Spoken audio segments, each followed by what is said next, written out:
वसुदेवसुतं देवं कंसचाणूरमर्दनं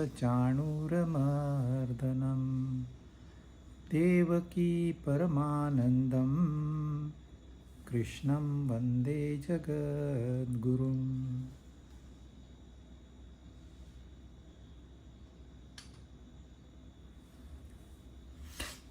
नौवां अध्याय, 9th चैप्टर। 2 हमने वर्सेस कंप्लीट किए थे। ज्ञान विज्ञान के साथ में। सच्चा ज्ञान वही है जो आपको अनुभव करा दे। खाली पुस्तकी ज्ञान काम का नहीं है। इससे आप व्यवहार कर सकते हैं, फॉलोअर्स बढ़ा सकते हैं, पैसा कमा सकते हैं, नाम कमा सकते हैं, परंतु सच्चा ज्ञान वो है जिससे आपको अनुभव ऐसा मिला है कि यस परमात्मा है। ये स्वयं अनुभव है और ये अपने तक ही सीमित रहता है। अब कृष्ण भगवान यहाँ या व्यास भगवान हमें कृष्ण भगवान के माध्यम से बता रहे हैं कि वह अनुभव कैसा होना चाहिए। तो उसके विशेषण उन्होंने बताया कि ये धर्मम है, यह अव्ययम है, इसका नाश होने वाला नहीं है, ये सबसे उत्तम है। क्यों इतने विशेषण लगा रहे हैं? हमको अट्रैक्ट करने के लिए कि सच्चाई जान लो। पर इतना होने के बावजूद भी लोग नहीं जानते, इसका लाभ नहीं उठाते इस ज्ञान का। क्यों? अब ये आगे के श्लोक में बताएंगे। श्लोक नंबर 3। अश्रद्धाना पुरुषा धर्मस्यास्य परन्तप अप्राप्य मां निवर्तन्ते मृत्यु संसार वर्त्मनि। हे परंतप, हे अर्जुन, इस धर्म की महिमा पर, धर्म जो पहले 2 श्लोकों में उन्होंने बताया है, ज्ञान विज्ञान सहित, या जो अपने अनुभव पर आधारित है, जो हमारा इसेंशियल नेचर है, हम डिवाइन है। गलत फहमी की वजह से दूसरी बातों में फंस गए हैं। तो उस धर्म की महिमा पर श्रद्धा न रखने वाले पुरुष मुझे प्राप्त नहीं होते। कहां जाते हैं? वो मृत्यु संसार में लौट के जाते हैं। क्या बताया उन्होंने? यहां पर मृत्यु संसार है, यहां पर मैं हूं।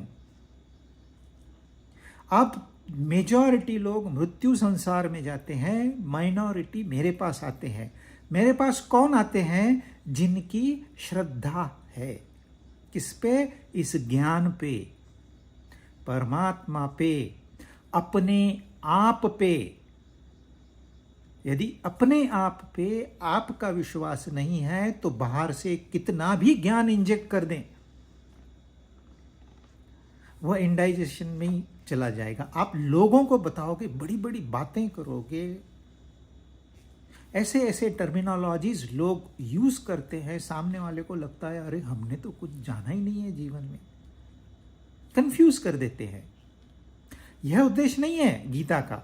गीता का सादा सादा एकदम सरल उद्देश्य है कि सीधे मुझसे जुड़ जाओ, कृष्ण भगवान कहते हैं, और कुछ करना ही नहीं है। खाली आप श्रद्धा रखिए, बाकी मैं कर दूंगा। तो ये जो मृत्यु संसार है, अपनी भाषा में क्या है? यहां वह अनुभव है जहां दुख ही दुख आते हैं। जो इंसान रोज दुखी होता है वो रोज मरता है, रोज पैदा होता है। अपने आप को दुखी समझना यह मृत्यु समान ही है, मृत्यु ही है। फिर आपको और एक चांस मिलता है, चलो दूसरा दिन देते हैं, सुधर जाओ। फिर भी वही हालत, फिर तीसरा। ऐसे कई सालों से सिलसिला चल रहा है। लेकिन इस ज्ञान को लोग आकर्षित नहीं होते।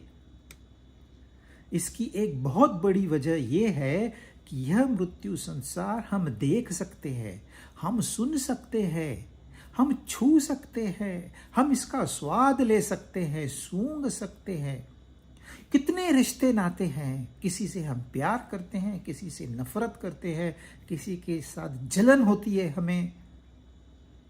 हम अनुभव करते हैं, भले जलन हमको जलाती है लेकिन अनुभव हम रिश्ता ही करते हैं। और फिर बुद्धि की तो महिमा क्या गाएं, बस इसको हार पहना दो, चढ़ गए आसमान पे, और एक चप्पल फेंको, सीधे धरती के अंदर पाताल में गिर जाएंगे। तो ये डायरेक्ट हम अनुभव करते हैं। अरे क्या मैंने लेक्चर दिया, सब ने मुझे तालियां बजाई, बहुत अच्छा लगा मुझे। तुरंत अभिमान पैदा हो जाता है। तो यह अभिमान भी हमारा अनुभव है, डायरेक्ट परसेप्शन। लेकिन परमात्मा कितना भी कोई भी कुछ भी बताए, हम विश्वास करने को तैयार ही नहीं है, क्योंकि हम परमात्मा को न देख सकते हैं, न सुन सकते हैं, न भावनाओं में उतार सकते हैं, न विचारों में उतार सकते हैं। इन छोटी छोटी बातों में भगवान प्रकट नहीं होते। आप इनको छोड़ दीजिए, वो तो आपके सामने खड़े हैं। आपका बस आंख खोलने का इंतजार वो कर रहे हैं। आप वह ज्ञान चक्षु खोलिए, मैं तो हूं। लेकिन हम मानने को तैयार नहीं है, क्योंकि हमारी श्रद्धा नहीं है। श्रद्धा वो होती है जिसके आधार पर हम अनजान चीज को पाने की कोशिश करते हैं। भले ही परमात्मा अनजान है हमारे लिए, भले ही हम उसके पास नहीं पहुंचे, कोई अनुभव नहीं है, लेकिन हमारे ऋषियों ने इतनी मेहनत करके, इन शास्त्रों का अध्ययन करके कुछ न कुछ हमारे लिए छोड़ा है, जो कि पीढ़ी दर पीढ़ी चलते आ रहा है। क्या वो विश्वास के काबिल नहीं है? यह ग्रंथ कहने को हम कहते हैं ये हमारा धर्म ग्रंथ है, लेकिन पढ़ने को फुर्सत ही नहीं है। कहते हैं रिटायरमेंट के बाद करेंगे, और कोई रिटायरमेंट के बाद में इसको नहीं पढ़ सकता, क्योंकि जीना तो जी लिया आपने, अब पढ़ के क्या करोगे? ये ज्ञान है क्वालिटी ऑफ लाइफ जीने के लिए, क्वांटिटी नहीं। आप 200 साल 500 साल जी के क्या करोगे? जिसको मृत्यु संसार में ही रहना है, रोज जीना है, रोज मरना है, वही सुख वही दुख वही चक्कर, उसके लिए क्या करेगा ये ज्ञान? जिसने ठान लिया है मुझे तो दुखी रहना है, और आप बात करिए भगवत गीता के, बोलते हमको मत बताओ यार, हम जैसे हैं वैसे ठीक है। कचरे में पड़े हैं फिर भी बोलते नहीं हम तो ठीक है, हमको चलता है, हमको आदत है। तो जिसकी श्रद्धा है वह भगवान की तरफ अपना मुंह मोड़ लेगा, जिसकी श्रद्धा नहीं है वो भगवान से मुख मोड़ लेगा। यह मेरे ऊपर है, यह आपके ऊपर है, यह सबके ऊपर। This is an individual decision. कोई किसी के ऊपर इम्पोज, भगवत गीता बिल्कुल नहीं कहती आप ऐसा ही करो, ये करो, ये मत करो। ये आपको सच्चाई बताती है, एक आईना आपके सामने रखती है, देखिए कुछ डिफेक्ट नजर आता है तो ठीक कीजिए। डिफेक्ट क्या है? ये हमारा रोजमर्रा का दुखी होना। कोई इंसान नहीं है जो ये दावा कर सके कि मुझे कुछ दुख नहीं, अभी मैं छूट गया इन संसारों की झंझट से। अच्छा आएगा तो भी हम विश्वास नहीं करते, वो सर फोड़ के बताएगा तो भी विश्वास नहीं करते। अब आप विश्वास ही नहीं करोगे तो क्या होगा? और इस विश्वास का क्या महत्व है ये हम नहीं जानते। समस्या वहां पर है। इस भरोसे का क्या है महत्व, ये हम नहीं जानते। एक गांव में एक जहरीले सांप ने एक इंसान को काट लिया। उसके शरीर में जहर पहुंच गया, लेकिन तुरंत उसको एक मांत्रिक के पास ले गए। आधा घंटा वो मांत्रिक मंत्र पढ़ता रहा और इसको लगता रहा, अरे मेरे लिए इतना कर रहा है, अब मुझे ठीक हो रहा हूं, मैं तो ठीक हो रहा हूं, मैं तो ठीक हो रहा हूं। और कुछ घंटों बाद वो ठीक हो गया। उसका ब्लड सैंपल लिया गया, उसमें जहर का ट्रेस था, परंतु वो ठीक हो गया। और दूसरे एक इंसान को ऐसे सांप ने काटा जिसका जहर था ही नहीं, लेकिन इसे पता नहीं है कि यह सांप जहरीला है कि जहरीला नहीं है। उसे ले गए, वहां से ले गए तो मांत्रिक था नहीं वहां पर। फिर दूसरे गांव में झाड़ फूक करने वाला था, उसके पास ले गए, वो भी था नहीं। अब ये इंसान को विश्वास हो गया, सांप ने मुझे काटा, मांत्रिक भी नहीं है, दूसरे गांव में भी कोई नहीं, इसका मतलब मैं मरने वाला हूं पक्का। वो मर गया। अब जब गांव में पता चला यह आदमी मर गया, लेकिन सब लोगों ने तो सांप को देखा, तो सांप तो जहरीला था नहीं। अगर सांप जहरीला नहीं था तो यह मरा क्यों? और जब सांप जहरीला था तो वो जिंदा कैसे बच गया? ये मिस्ट्री है। आप कहोगे गांव के लोग हैं, कुछ भी बकते रहते हैं। इसी बात को लेके साइंस ने प्रयोग किया। उन्होंने एक ही बीमारी के 20 मरीज लिए और रैंडम 2 ग्रुप में बांट दिया उनको। 10 यहां रखे, 10 दूसरे वार्ड में रखे। अब इन जो पहले 10 लोग हैं, इनको दवाई दी गई, सही दवा, सही मात्रा में, और उनको बताया गया कि ये दवा है, यह असरदार दवा है, आप ठीक हो जाओगे। और जो दूसरा ग्रुप था, उनको पानी दिया गया, दवा की जगह पानी दिया और कहा कि यह दवा है और यह दवा असरकारक है, आप ठीक हो जाओगे। तो जो पहला ग्रुप था जिनको दवा दी गई है, वो 10 में से 7 बहुत जल्दी ठीक हो गए। अब जब दूसरे वार्ड में जाके देखा उन्होंने, वहां भी 10 में से 7 लोग ठीक हो गए। तो ये साइंस को भी ये आश्चर्य लगा शुरू में, बाद में उन्हें उसका कारण पता चला कि खाली पानी देने से भी लोग ठीक हो जाते हैं, खाली झाड़ फूक करने से भी लोग ठीक हो जाते हैं।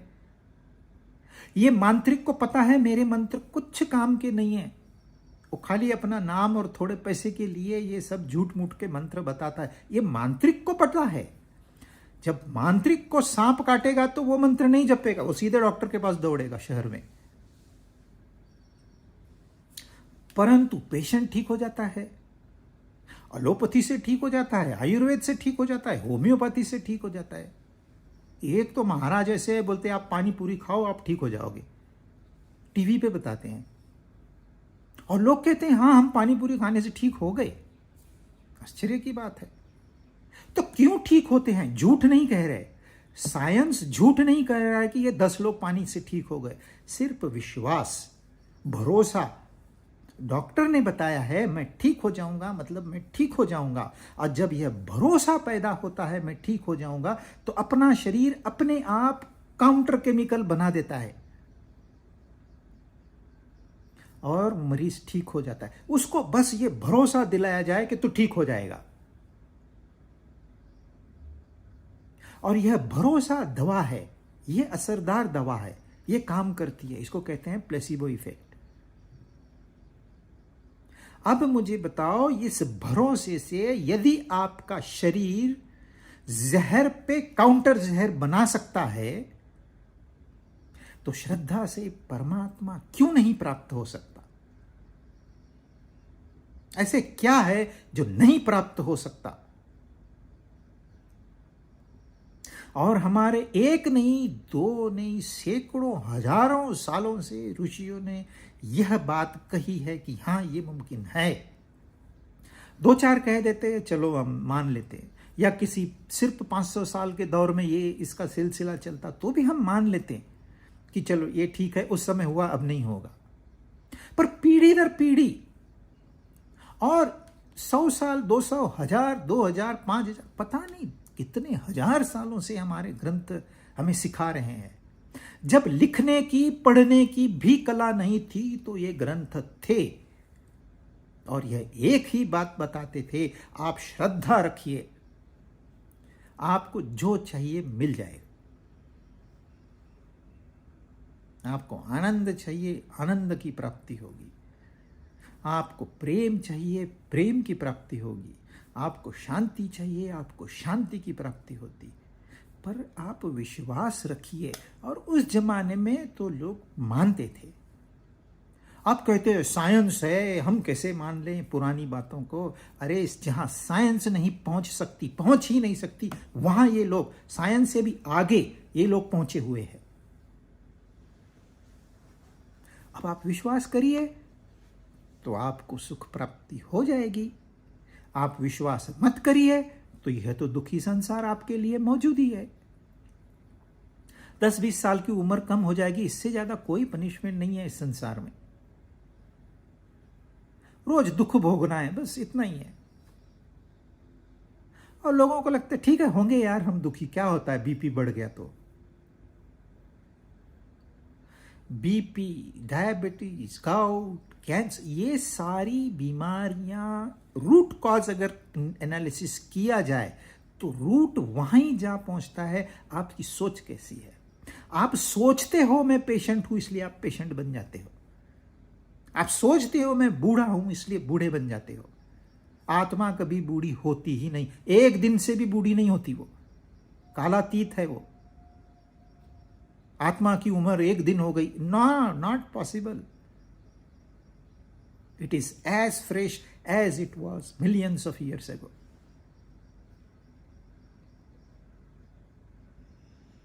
हम मान लेते हैं कि ये शरीर मैं हूं, तो जैसे शरीर को होता है वैसे अपने को भी होता है। आपको मानना ही है ना,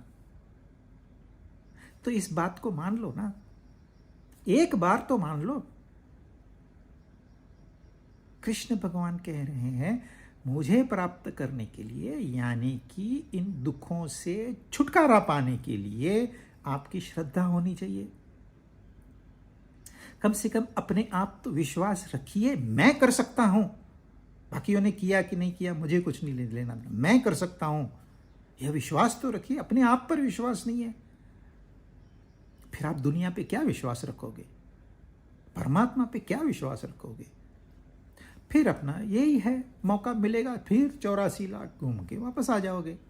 घूमना ही है और कुछ नहीं।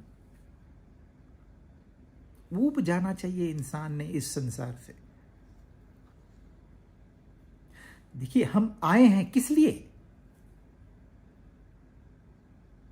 ये रोज की सेम प्रॉब्लम।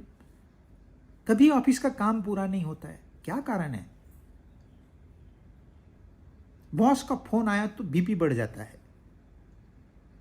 घर में ऑफिस लेके आते हैं, ऑफिस में घर लेके आते हैं। Total confusion. एक बार विश्वास रखिए, श्रद्धा रखिए। श्रद्धा जिसकी होती है वो तो ध्येय बना लेता है। कौन सा ध्येय? अननोन ध्येय। मुझे परमात्मा को पाना है, मतलब पाना है, यह ध्येय। परमात्मा तुझे पता तो है? नहीं पता। किसी ने बताया तो है? नहीं बताया। पर मेरे अंदर में कुछ तो ऐसा है जो कहता है हां, सारे लोग ये राह से जा रहे, तू अलग राह से चल। एक एक्सपेरिमेंट करना चाहिए। और ऐसे नहीं है कि आपने सब संसार छोड़ के यही करना है, नहीं, संसार के साथ साथ इसको करना है। जो संसार छोड़ देते हैं वो भगौड़े हैं, उनकी हिम्मत नहीं है संसार को फेस करने की। अरे संसार को फेस करने के लिए तो यह ज्ञान चाहिए। जिसको संसार को फेस नहीं करना है उसको इस ज्ञान की भी जरूरत नहीं है। एक पागल इंसान को इस ज्ञान की जरूरत नहीं है, वो अपने आप में सुखी है। टेंशन तो दूसरों को है। किसी प्राणियों को इस ज्ञान की जरूरत नहीं है, वो अपने आप में मस्त है। वो प्रकृति उनका सब देख लेगी। वो कहते हैं हमको कोई झंझट करने की जरूरत नहीं, जिसने भेजा है वो देख लेगा। ये इंसान ही है, नॉर्मल इंसान, जिसको इस ज्ञान की जरूरत है। और ज्ञान प्राप्त नहीं होगा, यह अनुभव नहीं मिलेगा जब तक हम पूरी श्रद्धा से इसको समर्पण नहीं कर देते। तो इन्होंने चॉइस दिया है, उधर जाओ आपको कोई श्रद्धा की जरूरत नहीं है, इधर आओ विश्वास रखो तो आओ, अब चॉइस इज योर्स। अब चौथा और पांचवा श्लोक थोड़ा ट्रिकी श्लोक है। हम साथ में दोनों श्लोक साथ में करेंगे। मया ततमिदं सर्वं जगत व्यक्त मूर्तिना मत्स्थानि भूतानि सर्वभूतानि न चाहं तेष्वस्थितः न च मत्स्थानि भूतानि पश्य मे योगमैश्वरं भूतभृन्न च भूतस्थः ममात्मा भूत भावनः। अब ध्यान से सुनिए, ये सब संसार,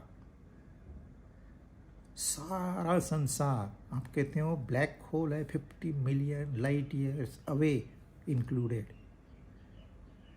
एक बैक्टीरिया है इंक्लूडेड। तो यह सारा संसार मेरे निराकार स्वरूप से अव्यक्त मूर्ति नाम, मैं व्यक्त नहीं हूं, अव्यक्त मूर्ति से मैं इस संसार में व्याप्त हूं। कौन कह रहे हैं? भगवान स्वयं कह रहे हैं। संपूर्ण प्राणी मुझ में स्थित है।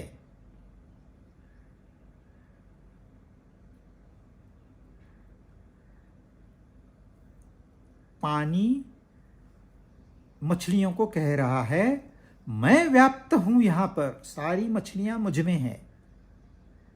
और फिर उल्टी बात कहते हैं, उनमें स्थित नहीं हूं, मैं उनमें स्थित नहीं हूं। पहले क्या कहा, ध्यान से सुनिए, कि इस संसार में मैं व्याप्त हूं अव्यक्त रूप से। मुझे आप डायरेक्टली परसीव नहीं कर सकते। आप दूरबीन में से हर चीज देख सकते हो, आंख नहीं देख सकते। वैसे ही इन इक्विपमेंट से, इन साधनों से हम संसार को प्राप्त कर सकते हैं। जिसने इन साधनों को चलाया है उसे नहीं प्राप्त कर सकते। ये साधन है हमारे। आप कहोगे बुद्धि तो बहुत महान है, एक साधन है। जैसे मन एक साधन है, वैसे वो भी एक साधन है, इंद्रियां भी एक साधन है। ये सब साधन है, इनको चलाने वाली शक्ति तक ये नहीं पहुंच सकते। अब वो कह रहे हैं मैं अव्यक्त रूप से इनमें हूं, मतलब मन में भी हूं, बुद्धि में भी हूं और इंद्रियां में भी हूं, और ये सारे मुझ में हैं, लेकिन मैं उनमें स्थित नहीं हूं, तथा वे सब, वो प्राणी मुझ में स्थित नहीं है। मेरे इस ईश्वर संबंधी योग को देख,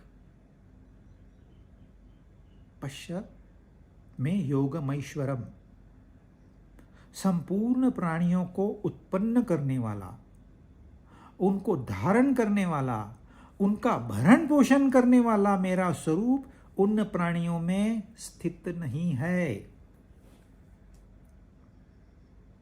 ये चौथा, पांचवा और छठे में वो बताएंगे मैं कैसे स्थित हूं। कह रहे हैं मैं इस संसार में हूं, मैं इस संसार में नहीं हूं। ये सारे प्राणी मुझ में हैं, ये सारे प्राणी मुझ में नहीं है। अब आप कहोगे कि लिखने वाले ने कुछ सोचा कि कैसे लिखा, नींद में तो नहीं थे ये लोग। मैं इस संसार में स्थित हूं, सारे प्राणी मुझ में है, मैं इनमें नहीं हूं, ये मुझ में नहीं है। मैं संसार को निर्माण करता हूं, उसका भरण पोषण करता हूं, उसको धारण करता हूं, पर मेरा स्वरूप उन प्राणियों में स्थित नहीं है। ये थोड़ा सा ऐसे लगेगा विरोधाभास है यहाँ पर, कुछ तो कंफ्यूजन है।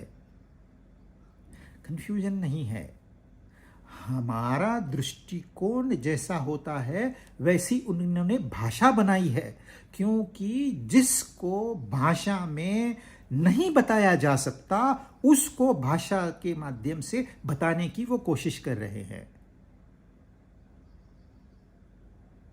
और थोड़ा झंझोड़ रहे हैं, जागो जागो, कब तक सोए रहोगे।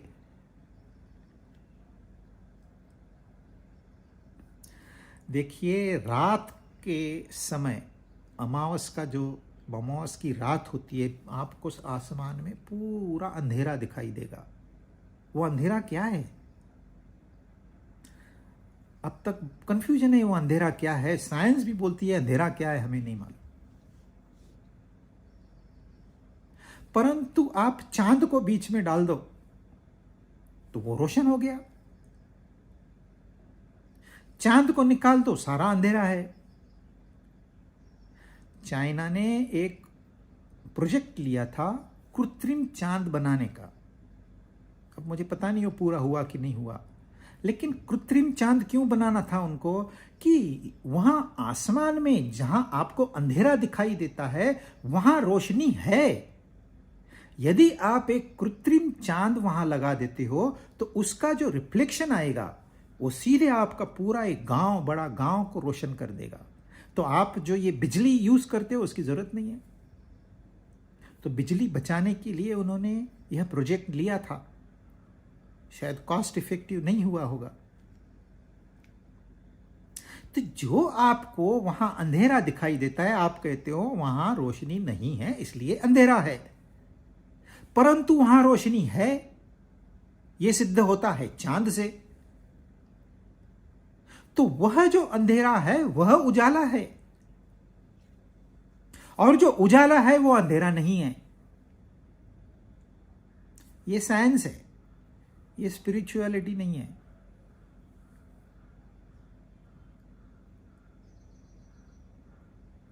थोड़ा सा अपने आप को स्ट्रेच करना होगा। आप सूरज से बात करोगे कि भाई कितना आप तो इतने महान हो, आज मैंने तो इतना काजू बादाम का सीरा खाया आपकी वजह से, मेरी वजह से। कल रात को तो मस्त नींद आ गई। ये रात क्या होती है भाई? मैं न रात में हूं न मैं दिन में हूं, सूरज कहेगा। मैं आपके बादाम पिस्ते में भी नहीं हूं। आप जो इतना खाना खाते हो उसमें भी मैं नहीं हूं। कि सूरज को पता है क्या वो यहां पर इतने बड़े काम करता है? और क्या सूरज के बगैर आपको अन्न मिलेगा? नामुमकिन। क्या सूरज नहीं निकला एक दिन तो यहां जीवन बचेगा? नामुमकिन। We all will be frozen permanently. अच्छा, फिर सूरज निकलेगा भी तो क्या फायदा? पिघल जाएंगे, जान तो नहीं होगी उसमें।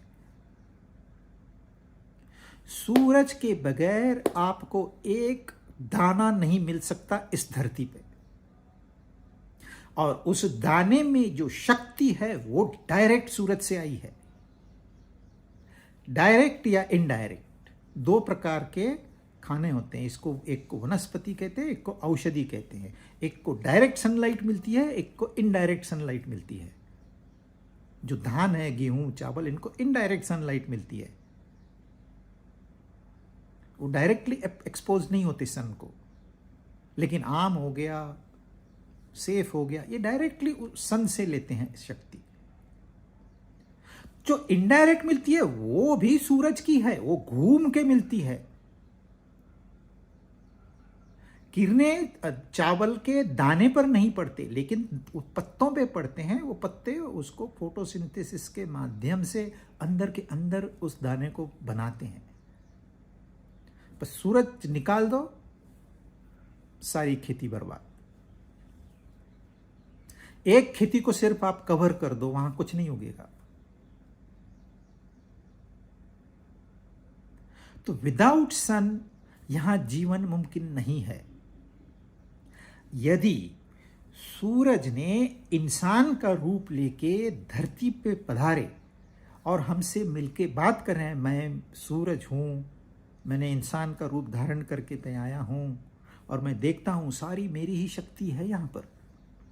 ये आपका जो टेम्परेचर है ना 37 डिग्री मेंटेन कर, ये भी मेरी ऊर्जा है।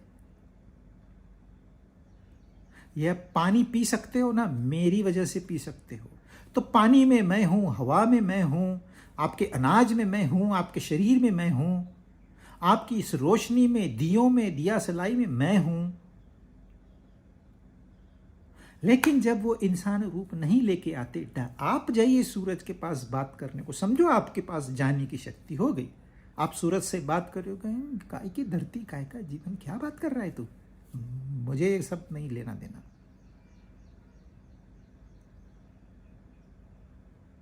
ये प्रैक्टिकल आपका रोज का अनुभव है। मैं हूं एक बार कहते हैं, फिर कहते हैं यार मुझे कुछ लेना देना नहीं। क्या सूरज को पता है उसकी वजह से यहां हम जी रहे हैं? क्या उसने कोई हिसाब रखा है, मैं इसको रोशनी दूंगा और दूसरे को नहीं दूंगा?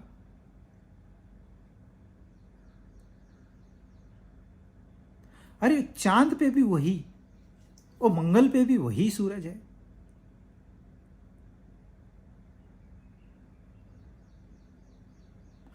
भी नहीं भी।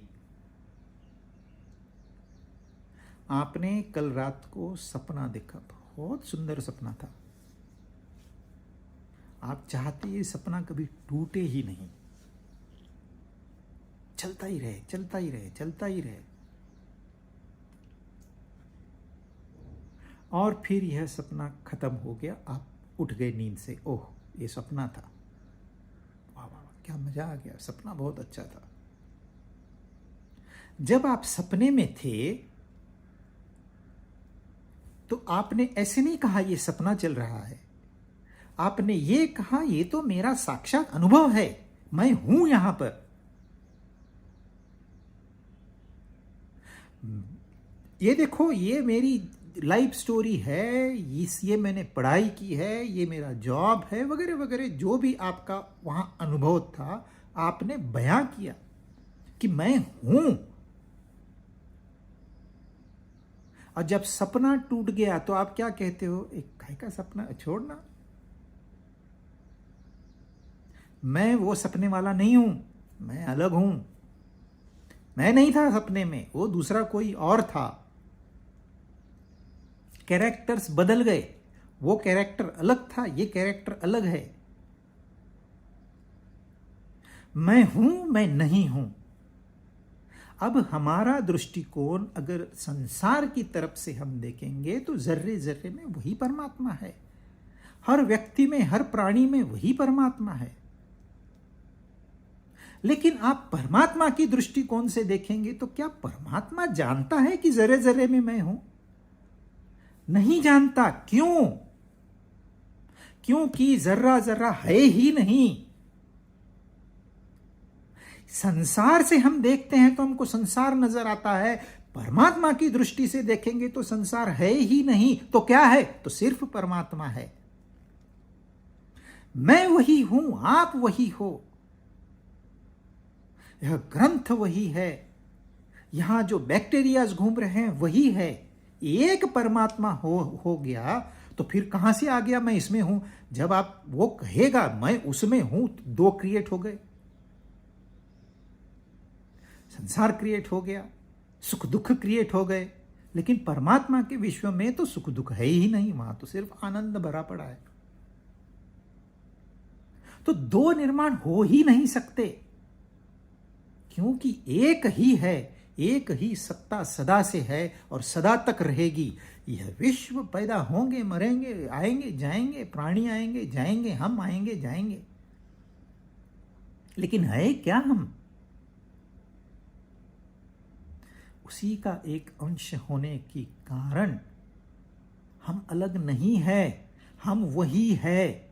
एक ही सत्ता प्रस्थापित है होने से वो कहते हैं मैं इसमें नहीं हूं, मैं उसमें नहीं हूं।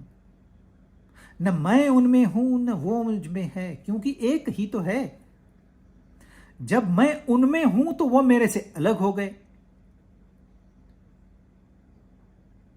अलग का तो सवाल पैदा ही नहीं होता, क्योंकि एक ही है, एकम अद्वितीयम, दूसरा है ही नहीं। जब दूसरा कोई नहीं है तो मैं उसमें हूं, यह कहने का सवाल ही नहीं पैदा होता। ये बड़ा ट्रिकी टॉपिक है। जब समझ में आ गया तो सारे काम खत्म। रिफ्लेक्ट करने जैसी बात है, क्या कह रहे हैं। जितना डिफिकल्टी से उन्होंने 2 श्लोकों में इसको डाला है, उतना ही डिफिकल्ट करके बताते हैं बाकी लोग, तो सुनने वाले को कंफ्यूजन हो जाता है। लेकिन इतना आसान है कि आपका दृष्टिकोण क्या है। आप यदि संसार के माध्यम से उसे देखते हैं तो फिर सब में वो है। भक्त कहेगा हर प्राणी में वो है, चींटी में भी वही है, मैं चींटी को मरने नहीं दूंगा।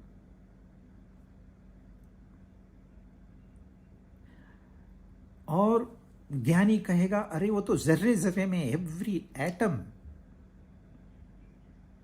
एवरी मॉलिक्यूल जो सूक्ष्म से सूक्ष्म है उसमें भी वो है। लेकिन ड्युअलिटी वो भी कर रहा है, ज्ञानी भी कर रहा है, क्योंकि कुछ तो है और दूसरा उसमें व्याप्त है।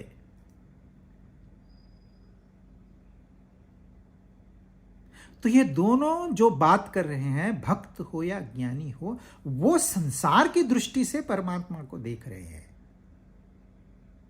परमात्मा की दृष्टि से नहीं देखते। जो सच्चा ज्ञानी होता है वो परमात्मा की दृष्टि से देखता है। फिर वो आत्मा परमात्मा की भी बात नहीं करेगा, क्योंकि दीज आर ओनली वर्ड्स। उसको कोई एक्सप्लेन नहीं कर सकता है, कोई शब्द नहीं बना है। जब सबसे नजदीक है ओम, जिसका कोई अर्थ नहीं है, अर्थ निकाल के लोगों ने ओम का अनर्थ कर दिया है। वो सिर्फ एक माध्यम है उससे जुड़ने का, एक ध्वनि, एक वाइब्रेशन, वो नजदीक है, बट ओम भी वो नहीं है।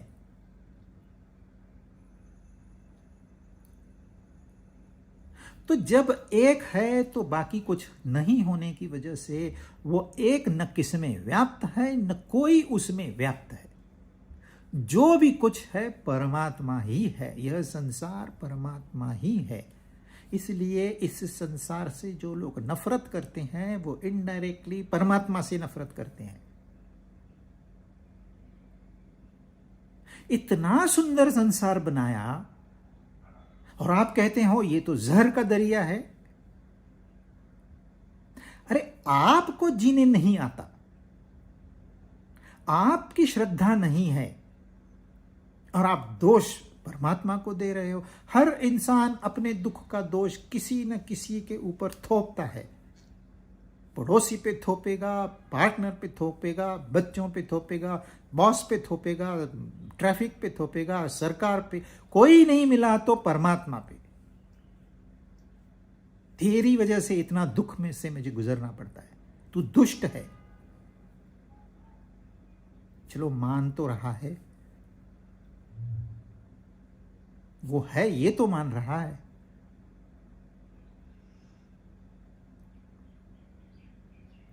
तो अपनी दृष्टिकोण से यहां से हम जो चर्चा करेंगे तो हम चर्चा ये करेंगे कि हर प्राणी में, हर मनुष्य में वही एक सत्ता है। या फिर हम करेंगे जर्रे जर्रे में वो है। ज्ञानी लोग अलग बात करते हैं, भक्त लोग अलग बात करते हैं। है एक ही।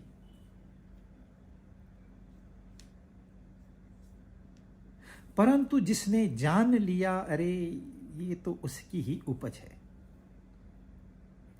एक ही से तो सब निकला है और एक ही में तो सब विलीन होने वाला है, तो काहे का डिफरेंशिएशन, काहे का भेद, काहे का दूजापन, काहे का स्वार्थ, ये सब टाइम वेस्ट करने के लिए विचारों की व्यवस्था है और कुछ नहीं।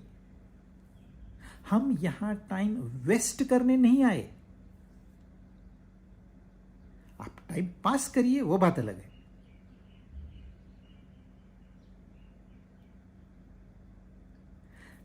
जहां ध्यान नहीं देना है वहीं ध्यान चला जाता है। बंदर के जैसा उछल कूद करते रहता है। इसलिए कहते हैं इसको पकड़ के रखिए। कोई आपको पकड़ के रखने की जरूरत नहीं, सिर्फ एक श्रद्धा है, मुख मोड़ लीजिए। भाई अब मैं इन बातों पे ध्यान नहीं दूंगा, मुझे सच्चाई जाननी है। खाली मुख मोड़ना है, उसकी तरफ मुख करना है, बाकी वो संभाल लेगा। और यही बात हमको बार बार ऋषियों ने, चाहे आप उपनिषद ले लीजिए, चाहे गीता ले लीजिए, चाहे पुराण ले लीजिए, इतने सारे पुराण हैं। पुराणों की ऐसी ऐसी स्टोरी है कि हम विश्वास भी नहीं करेंगे, लेकिन बताते क्या है वो, इसके ऊपर कोई ध्यान, स्टोरी के ऊपर ध्यान है। वो क्या बताना चाह रहा है स्टोरी के माध्यम से, ये ध्यान ही नहीं है। यही एक ही बात बता रहे हैं कि एक तत्व है, दैट्स ऑल। उसी का ही रूपांतरण हो रहा है। वो बादल भी H2 है, वो बर्फ भी H2 है, वो नदी में बहने वाला जल भी H2 है, वो लहर में डांस करने वाला भी H2 है, H2O है। एक ही तो है सब में। तो जब एक है तो दूजा नहीं है, दूजा नहीं है तो मैं न उनमें हूं न वो मुझ में है। इसका मतलब कोई नहीं है क्या है? आपको अभी लग रहा है कि है। अब जब आपको पूरा ज्ञान हो जाएगा तब आपको पता चलेगा ये सब और कुछ नहीं, वही है। इतना ही फर्क है ज्ञानी और अज्ञानी में।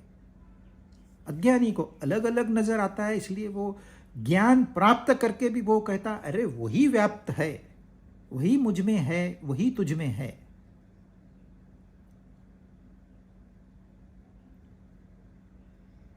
रामकृष्ण परमहंस के पास यदि कोई जाके सवाल पूछता था तो वो कहते थे रुकना, मां से पूछ के आता हूं।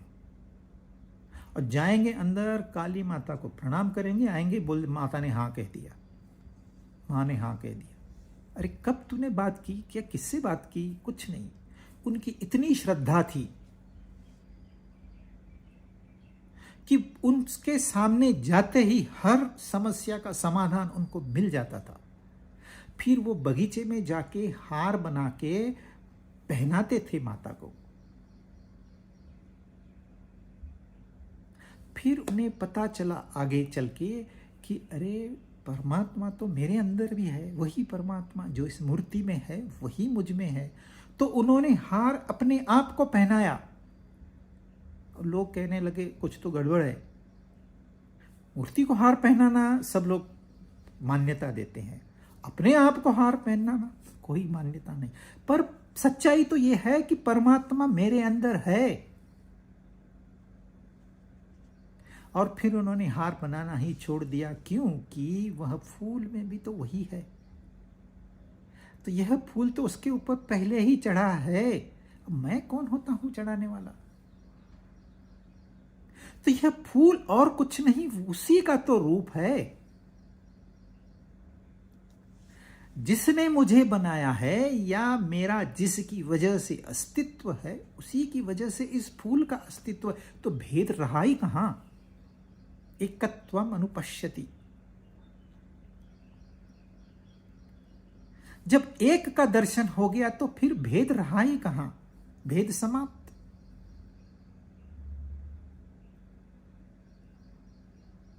तो ये दो श्लोक सामान्य इंसान की लिए कंफ्यूजन है, वो इसको बाईपास करते हैं।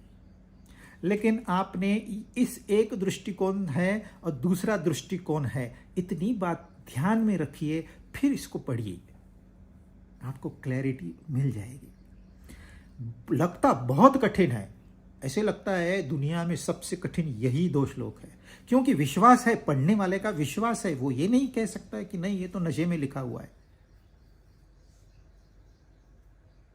परंतु ऑप्शन में मत डालिए। एक बात उन्होंने भौतिक दृष्टि से कही है, दूसरी बात आध्यात्मिक दृष्टि से कही है, दोनों को मिक्स करके एक ही साथ बता दिया। और ये डिलिबरेटली किया है उन्होंने, नहीं तो आप आंख बंद करके पोथी पढ़ोगे। आंख बंद करके पोथी नहीं पढ़ना, जागो जागो उठो। इसके लिए उन्होंने ऐसी भाषा इस्तेमाल की है।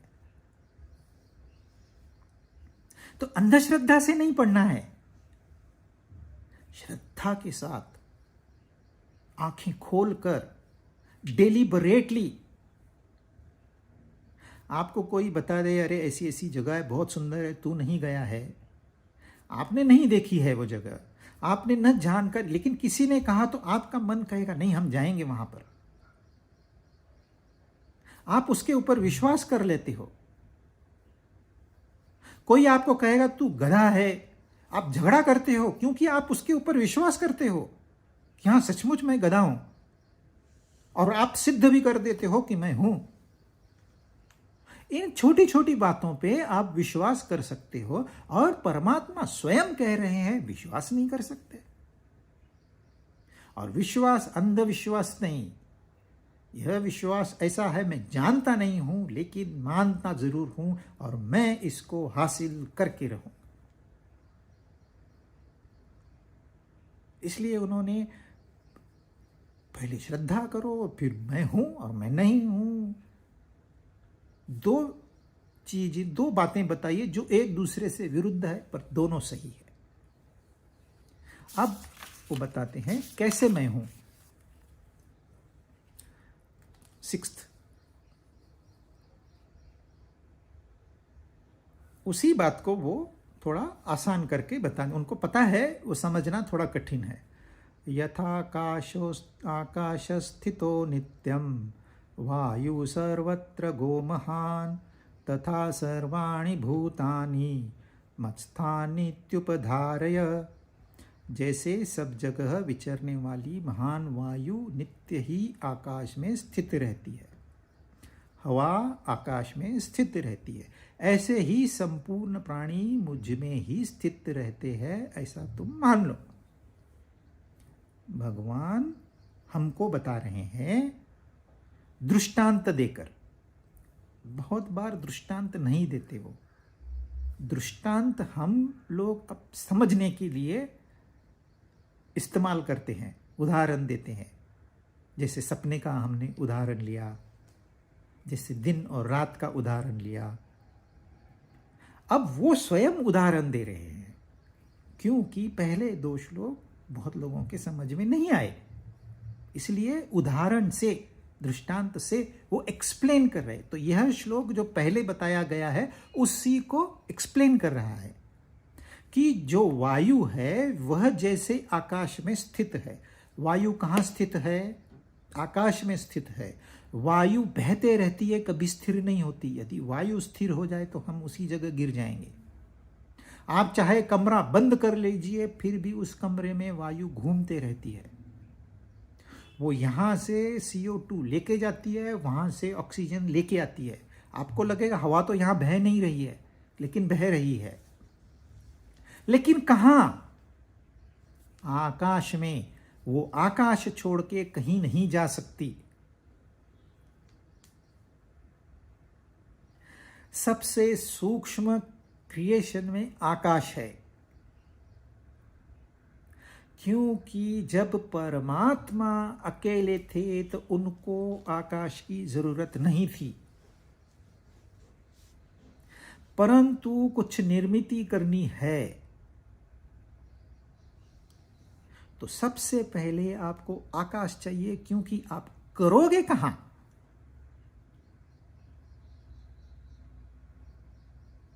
वायु चाहिए, वायु की निर्मित करोगे कहां?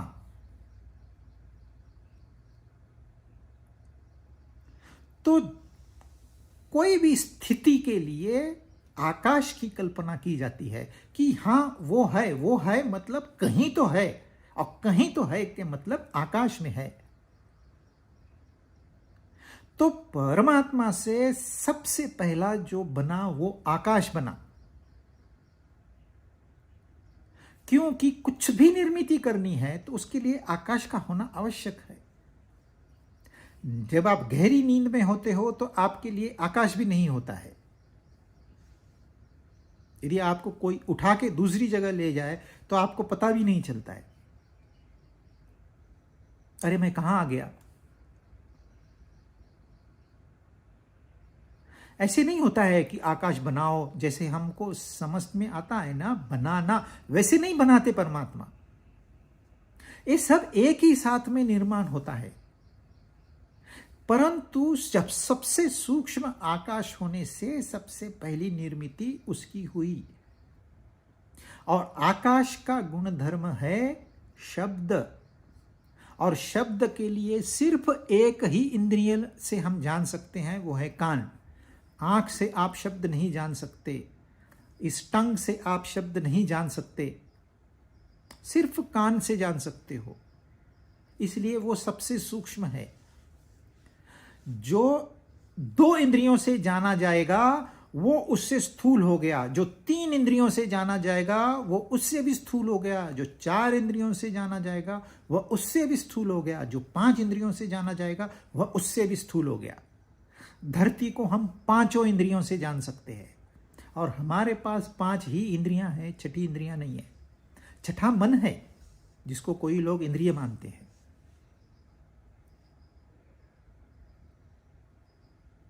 तो सूक्ष्मात सूक्ष्मतरम अगर हम भौतिक दृष्टि से देखेंगे तो आकाश है, और सच्चा उसके दृष्टि से देखेंगे तो सूक्ष्मात सूक्ष्मतरम वो एक है, उसके सिवा और कुछ नहीं है। क्योंकि आकाश भी तो वही बना है, वायु भी तो वही बना है, वायु से अग्नि की निर्मिति हुई वही बना है, अग्नि से जल की निर्मिति हुई वही बना है, जल से इस पृथ्वी की, लिक्विड सॉलिडिफाइड इज दिस पृथ्वी।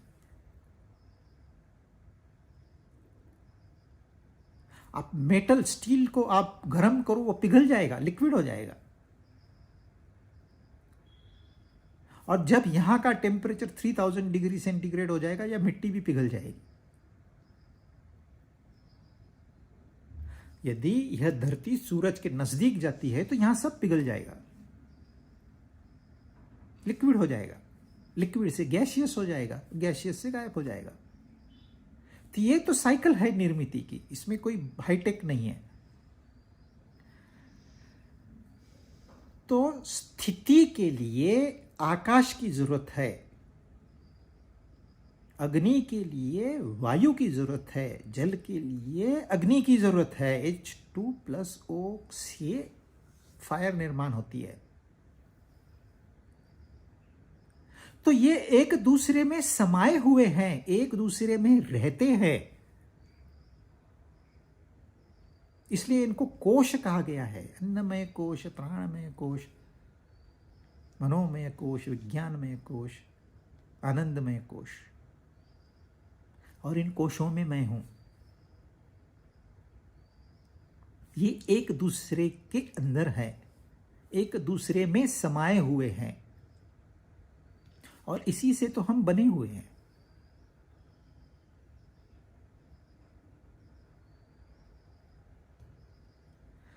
तो जैसे यह वायु आकाश में स्थित है, ऐसे ही सारे प्राणी मुझ में स्थित है, और ये प्राणियों में आकाश भी आ गया, क्योंकि आकाश भी निर्माण हुआ है।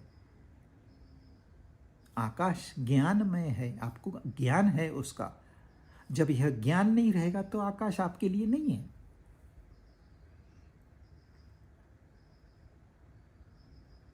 आप देखिए, एक छोटा सा दिया है, अंधेरे में कितनी रोशनी देता है, कितने काम का है। अब आपने इस दिए को बुझा दिया तो वो जो लौ थी, वह जो ज्योति थी, वो कहाँ गई? अरे आप कहोगे क्या इसमें कहाँ गई, बुझा दिया मैंने, बुझ गई। चलो आसान सवाल, ये ज्योति आई कहां से? तेल से। तेल ही तो जल रहा है वो। तो ये ज्योति तेल में थी जो प्रकट हो गई। तेल में कहां से आई? तेल में बीजों से आई। बीजों को हमने निचोड़ा, तेल निकाला। बीजों में कहां से आई? बीजों में वहां से आई जिस पेड़ पे ये लगे हुए थे। और पेड़ ने कैसे क्या इनमें वह तेल भर दिया भाई, बीज में? तो इन पेड़ों ने सूरज की रोशनी ली, फोटोसिंथेसिस के द्वारा उसको तेल बना के इस बीज में भर दिया, और हमने उस बीज को निचोड़ के तेल निकाला। इस तेल में से हमको ज्योति दिखी। तो यह ज्योति क्या है? यह ज्योति उस सूरज भगवान का ही अंश है। कोई भी प्रकाश, कोई भी, आपके पास एलईडी लैंप रहने दो, मोबाइल का स्क्रीन रहने दो, कोई भी प्रकाश यह सूरज का अंश है। यदि सूरज नहीं तो यहां कोई प्रकाश नहीं होगा।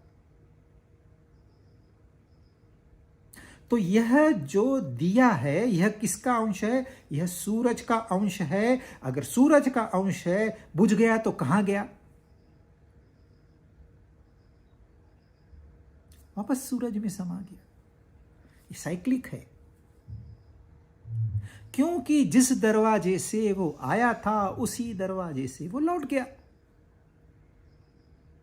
सूरज ने रोशनी दी पत्तों को, पत्तों ने उसका अन्न बनाया, अन्न तेल के रूप में बीज में आ गया। बीज से तेल निकाल के हमने दिए में लगाया, दिए में दिया, थोड़ा सा उसको अग्नि दिखाया, वो जल पड़ी, जल रही है।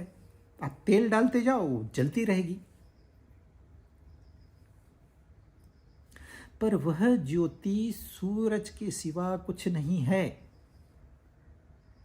वहां से आई, वहीं चली गई। आप 1000 दिए लगाते हो दिवाली में, सारे 1000 दिए उस एक सूरज से निकले हैं। दुनिया में कम से कम 100 बिलियन दिए अभी जल रहे होंगे, अभी इस वक्त, लाइट्स। वो सारे कहां से आए? वो सारे के सारे एक ही सूरज से आए, और एक ही सूरज में वो विलीन होने वाले हैं। तो फिर हमारी क्या स्थिति है? हम थे, नहीं थे। हम रहेंगे, नहीं रहेंगे। हम मतलब ये जीव, अपनी भाषा में हम। तो वो कह रहे हैं ये सारे मुझ में ही स्थित है। जैसे सूरज कहता है ये सारे दिए मुझ में ही स्थित है, अरे मेरे ही तो अंश है। वैसे ही परमात्मा कह रहे हैं सारे के सारे प्राणी मुझ में ही स्थित है, मेरे सिवा इनका कोई अस्तित्व नहीं है। आप कहोगे मेरी स्किन है, ये मेरा हाथ है, इसमें मेरी मसल्स है, इसमें मेरी हड्डियां ही है। ये सारा का सारा उस एक तत्व से बना है। उसके रूप अलग अलग हो जाते हैं, नाम अलग अलग हो जाते हैं, गुण अलग अलग हो जाते हैं, परंतु शक्ति एक ही है। जब उन्होंने पहले कहा था, ऐसा नहीं कहा था। उन्होंने कहा था ये मुझ में है, मैं इनमें हूं, ये मुझ में नहीं है, मैं इनमें नहीं हूं। घुमा फिरा के बात कही। जरा सोचो, आप सोचो, ऐसे उनका कहना है। जस्ट ब्लाइंडली फॉलो मत करो। मैं परमात्मा कह रहा हूं, मुझे भी ब्लाइंडली फॉलो मत करो। दिमाग चलाओ अपना, मैंने तुम्हें शक्ति दे के रखी है, और श्रद्धा रखो। श्रद्धा नहीं है तो आप कितना भी दिमाग चलाओ, आप भौतिक बातों में ही फंसे रहोगे। रिश्ते नाते, धन दौलत, परिवार, प्रॉपर्टीज, इनमें ही उलझा रहेगा इंसान। सो सिर्फ बुद्धि काम की नहीं है, परंतु श्रद्धा है और बुद्धि है तो हम वहां तक पहुंच सकते हैं। आज के लिए इतना ही।